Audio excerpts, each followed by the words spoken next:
Good afternoon, everyone. Welcome back to Starkeep Ormstead. Where do we draw the line? When do we say enough is enough and that we will no longer tolerate what is happening? I think for about 25% of Americans, we are there. And I think within the next 2 or 3 months, we're going to be over 50%.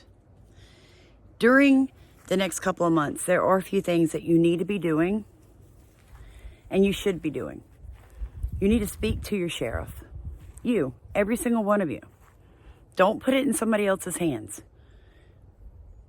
Everyone needs to go sit down with their sheriff.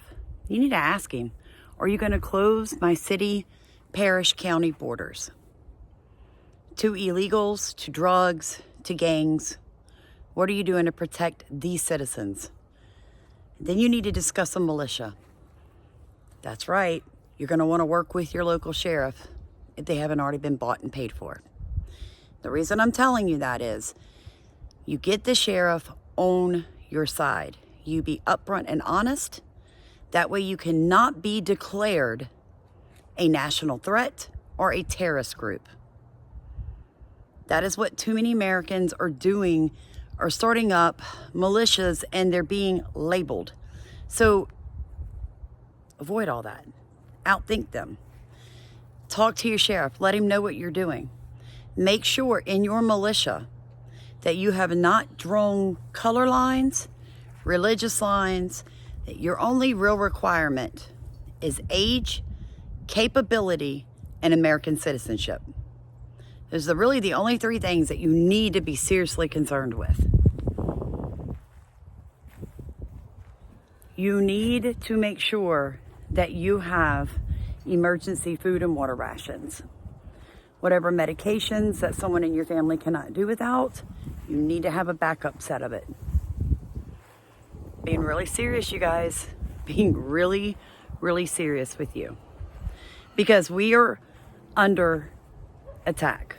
There is an invasion going on in our country, and our government is against us. I don't care if they are Republican or Democrat. I don't care if you like them or you don't. Every single governor at this point could have shut the borders to their state down. Our federal government could have stopped the flow of illegals into our country. Nobody's doing anything. I don't care how much you love Abbott, how much you love DeSantis, how much you love Senator Kennedy. None of them are doing anything. Nothing. They're just barely being able to even mention what's going on. All of these equity hire mayors throughout these Democrat cities are tanking your cities, dude. They're tanking them. Start a militia. Get organized. Get prepared. Literally get prepared. Assume we are at war, because we are. It is a silent invasion, but it will not stay quiet long because money is going to run out. It always does. And I did a video last night talking about how this one sanctuary city has taken in 18,000 illegal aliens. Of those 18,000, 1,000 has been approved for a work permit. 1,000 of 18,000. And the reporter literally says, and of those 18,000, only 30% will actually be able to work in the United States. Like they will actually have met the requirements for a work permit, a work visa. Only 30% of the totality of 18,000. If they all apply. What is the incentive to apply? I'm being serious. What is the incentive for them to apply?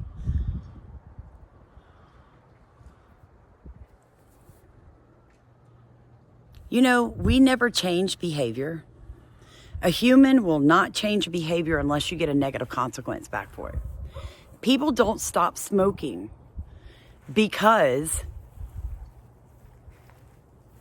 it feels good or because they like it. That's not why you stop something. They stop smoking because one day they realize they can't breathe, or they have emphysema, or they've been diagnosed with cancer, or they can't afford it anymore.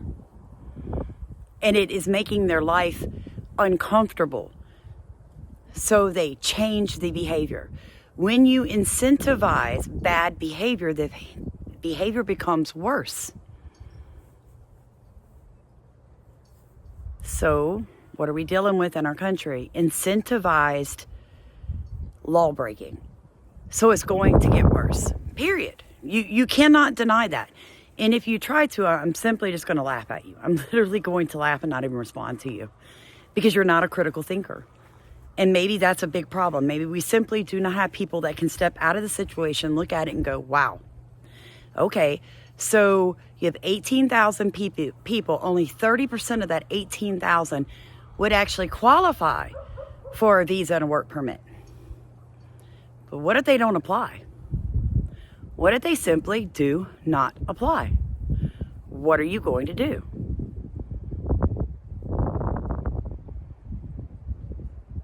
Exactly. Now you see.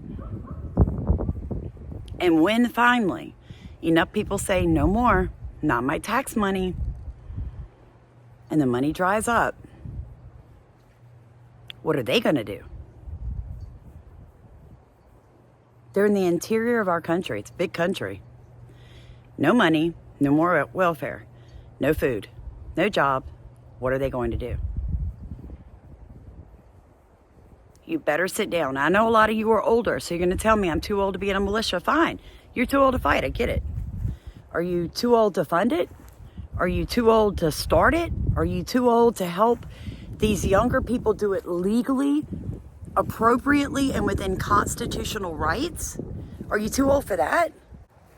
I mean, everybody has a gift and a skill. Are you too old to teach people how to set snares? Are you too old to go to a militia meeting and talk to them about humanity and kindness? Are you too old to help them set up security cameras and order materials and work with the sheriff and keep up with who's involved and send out mass emails from your lounge chair in your living room? Are you too old for that? Stop making excuses, guys, because we're out of time. Draw your line. Because this week I will be talking to the old sheriff and calling the one that's coming in. My question is this: how many are supposed to be coming to this little rural area in Louisiana, and what can we do to stop it? Because I will not fund it. Not my tax money. And I'm starting a militia. So would you like to be involved? Because this is your chance. Yep. That's my goal. So, I'm just saying, better have your bug out bag. Better get your militia started. You better figure out what you're willing to stand on. Because I laid in bed last night and I thought it's so easy to watch videos and get upset and get frustrated and get fearful. And then go to bed and wake up to this.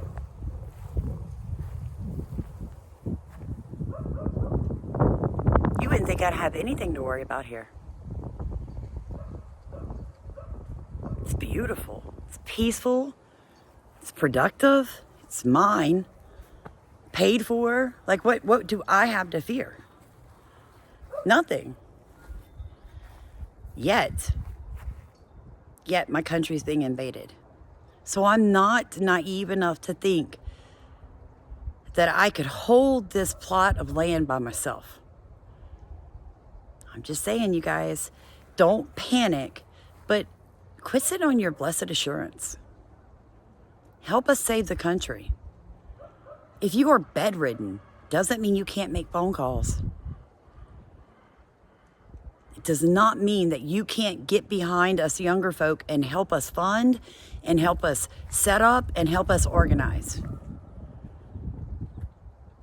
Guys, now is the time to panic. You better start panicking quick. God bless America.